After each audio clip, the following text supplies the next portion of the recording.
అందరికీ నమస్కారం. నా పేరు చూకుల దుర్గాప్రసాద్ శాస్త్రి, బాపట్ల జిల్లా, బాపట్ల. Welcome to చూకుల media.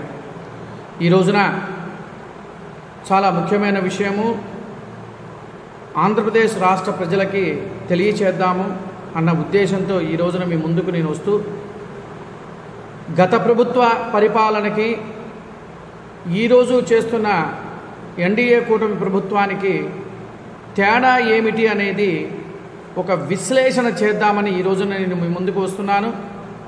నిన్న జరిగిన కలెక్టర్ల సమావేశంలో ఐపీఎస్ వారి యొక్క సమావేశంలో నారా చంద్రబాబు నాయుడు గారు కొన్ని గైడ్లైన్స్ ఇవ్వటము, అధికారులకి ఏ విధంగా గైడ్లైన్స్ ఇస్తున్నారో కొన్ని చిత్రాలను, అలాగే ఐపీఎస్ వాళ్ళతో కూర్చొని చక్కగా అందరితో కూడా భోజనము చేస్తూ పరిపాలన గురించి మాట్లాడుతూ చక్కగా ఆప్యాయతగా వాళ్ళను పలకరించిన కొన్ని చిత్రాలను మీకు నేను చూపిస్తాను. గత ప్రభుత్వంలో, వైసీపీ ప్రభుత్వంలో చేయని విధంగా ఏ రోజు అధికారులతో మాట్లాడని ఆ జగన్మోహన్ రెడ్డి ఆ పరిపాలనకి, మన ఎన్డీఏ ప్రభుత్వం పరిపాలనకి తేడా ఒక్కసారి ఆ చిత్రాలను మీరు చూసిన తర్వాత దాని మీద విశ్లేషణకు మనం వెళదాం. ఆ చిత్రాలను చూడండి.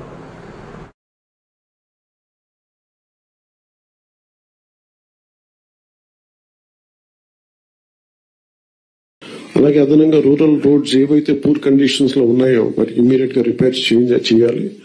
అందుకుగాను ఈ ఆర్థిక సంవత్సరంలో 4,721 కిలోమీటర్ల మేర కొత్త రోడ్స్ ని ఏర్పాటు చేయడంతో ప్రభుత్వం అన్ని చర్యలు తీసుకుంటా ఉంది. పెట్టుకునే టైం మనం పెట్టుకుందాం, ఎట్లా చేయాలనో నిర్దేశిద్దాం. కానీ రూల్ బౌండెడ్ కాకుండా హ్యూమన్ యాంగిల్లో మీరు ఆలోచించండి. ప్రతి ఒక్క సమయాన్ని, ప్రతి ఒక్క ఇష్యూని రూల్ బౌండెడ్గా మీరు ఆలోచించేంత వరకు సమస్య పరిష్కారం కాదు.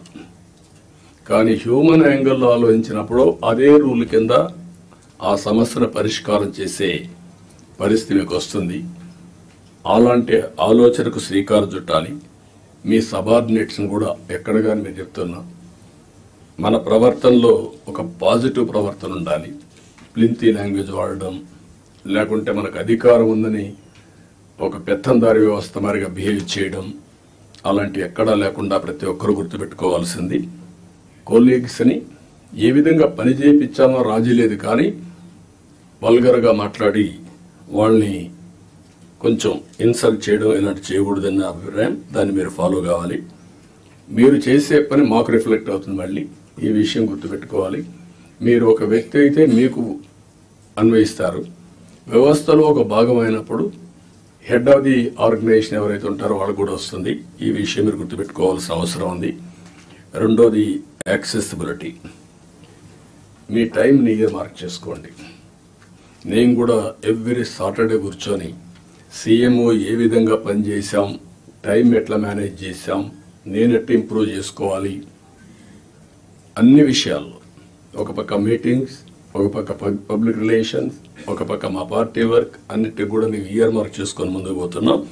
అందరికి యాక్సెసిబిలిటీ ఇచ్చే పరిస్థితిలో ఉన్నాం. మీరు కూడా వీలైనంత వరకు యాక్సెసిబిలిటీ ఉండాల్సిన అవసరం ఉంది. Where the collectors and SPs will get a time to interact with the Honorable CM and also the ministers. Thank you very much.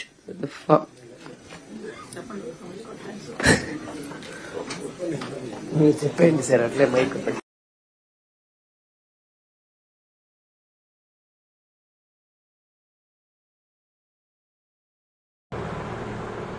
చూశారు కదా ఆ చిత్రాలు.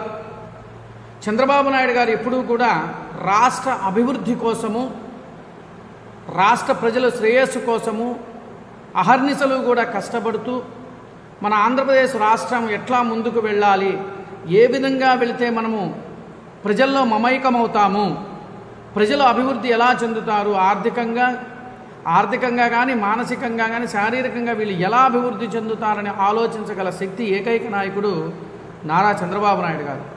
నేను ఈ మాట ఎందుకు నేను అంటున్నానంటే, గత మనం ఉమ్మడి రాష్ట్రంగా ఉన్నప్పుడు హైదరాబాద్ని ఎంత డెవలప్ చేశారో యావత్ రాష్ట్రంగా యావత్ ప్రపంచానికి కూడా తెలిసింది. పెద్ద వాళ్ళే చంద్రబాబు నాయుడు గారికి హ్యాట్స్ ఆఫ్ అని చెప్పారు. అలాంటి వ్యక్తిత్వం గల చంద్రబాబు నాయుడు గారు ఈ రోజున కలెక్టర్ల సమావేశంతో కలెక్టర్ల గారికి కూడా సూచనలు ఇస్తూ ఉన్నారు. నిజంగా అది చూస్తూ ఉంటుంటే నిజంగా ఎంత ఆనందం వేసిందంటే ఒక ఆంధ్రప్రదేశ్ పౌరుడిగా నేను ఎంత ఆనందపడుతున్నాను అంటే, ప్రజల్లో మనం మమైకం అవ్వాలి, ప్రజల దగ్గరికి వెళ్ళాలి, మనం వెళ్ళి వాళ్ళ యొక్క సమస్యలను మనం తెలుసుకోవాలి, ఆ పరిష్కారం చేయాలి. మీకు ఒకవేళ కుదరని పక్షంలో మీ దగ్గర నుంచి గైడ్లైన్స్ తీసుకొని దాన్ని మనం ఎలా చేయాలి, ఎలా ముందుకు వెళ్తే ఎలా బాగుంటుంది అని చెప్పిన మాట నిజంగా ఎంత ఆంధ్రప్రదేశ్ రాష్ట్ర ప్రజలు ఎంత అదృష్టవంతులు అని అంటే, నేను ఇట్లా అంటున్నానని అనుకోవద్దండి. అలా ఆ పరిపాలన ఎలా ఉన్నది అనేది గత ప్రభుత్వంలో చట్టసభల్లో ఎంత ఇష్టానుసారంగా మాట్లాడిన వైఎస్ఆర్ కాంగ్రెస్ ప్రభుత్వము ఇప్పుడు ఈ ఎన్డీఏ కూటమి వచ్చిన తర్వాత చట్టసభల్లో ఏ విధంగా జరుగుతున్నాయో మీరు గమనించాం కదా. మనమందరం కూడా పరిపాలన ఎట్లా చేయాలి, పరిపాలన చేసే విధానం ఏమిటి అని చర్చలు చేసుకుంటూ అభివృద్ధి పదంలోకి ఒక్కొక్క స్టెప్ ముందుకు వేసుకుంటూ వెళుతున్న ఎన్డీఏ కూటమికి నిజంగా రాష్ట్ర ప్రజలు మనం ఎంతో కూడా గర్వించాల్సిన విషయం. సెల్ఫ్ ఎంప్లాయ్మెంట్కి కానీ, స్కిల్ డెవలప్మెంట్లకు కానీ, రోడ్లకు కానీ, లేదా ఇతరత్ర అభివృద్ధి పదంలోకి ముందుకు వెళ్ళటానికి ముందు చర్చలు జరుగుతున్నది. ఎట్లా అభివృద్ధి ముందుకు వెళ్ళాలని చర్చలు చేస్తూ ముందుకు ఒక్కొక్కటి ముందుకు వెళుతూ ఉన్న సంఘటనలు మనం చాలా చూసాం. గత ప్రభుత్వంలో వైఎస్ఆర్ కాంగ్రెస్ ప్రభుత్వం ఉన్నప్పుడు ఏ రోజైనా చట్టసభల్లో ఏ రోజైనా సవ్యంగా మాట్లాడిన దాఖలాలు మీరైనా చూసారా? మనం ఆంధ్రప్రదేశ్ రాష్ట్ర ప్రజలు మనం చూడాల. ఇవాళ ఎలా జరుగుతుంది? ఈ చంద్రబాబు నాయుడు గారికి ఎన్డీఏ కూటమి ప్రభుత్వానికి ఉన్న చిత్తశుద్ధి అంటే ఇదే. రాష్ట్ర ప్రజలారా, చంద్రబాబు నాయుడు గారు అంటే అభివృద్ధి అంటే చంద్రబాబు నాయుడు గారు ఎన్డీఏ కూటమితో ఈ ఆంధ్రప్రదేశ్ రాష్ట్రం ఎంత ముందుకు వెళుతుంది అనేది చక్కటి ఉదాహరణలు మనం చూస్తున్నాం. ఈ నెల రోజులు సుమారుగా 2 నెలల నుంచి జరుగుతున్న కార్యక్రమాలు మనం చూస్తున్నాం. ఈ మధ్యకాలంలో చాలామంది కూడా వైఎస్ఆర్సీపీ వాళ్ళు ఏం చేస్తున్నారంటే కడుపుబ్బరం పట్టలేక వీళ్ళని ఏదో ఒక విధంగా మాట్లాడాలి అని చెప్పేసి ఇష్టానుసారంగా మాట్లాడుతూ ఉన్నారు. 2 నెలలు మనం పదవిలోకి వచ్చిన ఎన్డీఏ కూటమి 2 నెలలు ముందు అభివృద్ధి కోసం ఎలా అని చెప్పని వేసుకుంటూ వస్తూ ఉన్నారు. తినబోతూ రుచులు దేనికి వైసీపీ నాయకులారా, మీరు ఆవేశపడక్కర్లా. చంద్రబాబు నాయుడు గారంటే అభివృద్ధి అంటే చంద్రబాబు నాయుడు అందరికీ తెలుసు. మీరు చెప్పినంత మాత్రాన ఆంధ్రప్రదేశ్ రాష్ట్రంలో ఉన్న ప్రజలందరూ కూడా మీ మాటలు ఎవరు నమ్మరు. మీరు 5 ఏళ్లలో చేసిన మీ పరిపాలన, మీ విధానము, మీ బూతుల పంచాంగాలు ఇవన్నీ ఆంధ్రప్రదేశ్ రాష్ట్ర ప్రజలు చూసి విసిగి వేసారెత్తి మిమ్మల్ని ఒక పక్కన పెట్టారు. ఇవాళ అదే వైఎస్ఆర్సీపీలో ఉన్న గెలిచిన ఎమ్మెల్యేలు కానీ, ఓడిన ఎమ్మెల్యేలు కానీ అసలు అడ్రస్ లేకుండా వెళ్ళిపోయారు.